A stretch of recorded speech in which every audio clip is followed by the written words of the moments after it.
后来乡亲啊，继续来看台中有一对读国小的家庭啊，因的单亲妈妈伫个中秋前来轻生，小家庭啊面对着未来一度是真迷茫。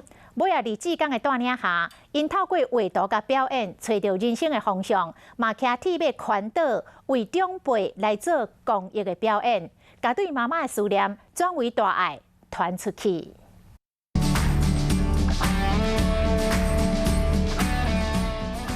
读国小的姐姐文珍，自细汉就爱表演，跳舞的时阵笑容灿烂，嘛带予所有的人温暖。但是笑容的背后有心酸的故事。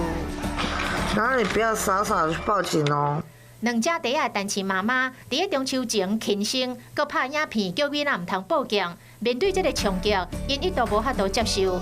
伫志刚的带领下，两家底下学表演、学画图，嘛开始骑车环岛，为长辈公益表演艺美因的话。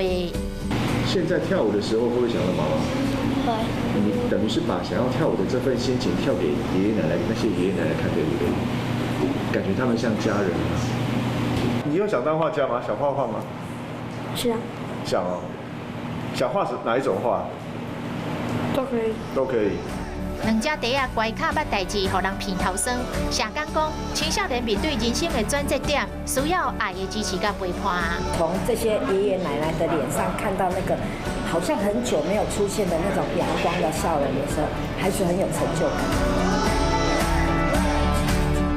透过表演开画展，两家弟仔行出营影，环岛公益服务，嘛，互因为长辈笑容当中，找到已经失去真久的家庭的归属感。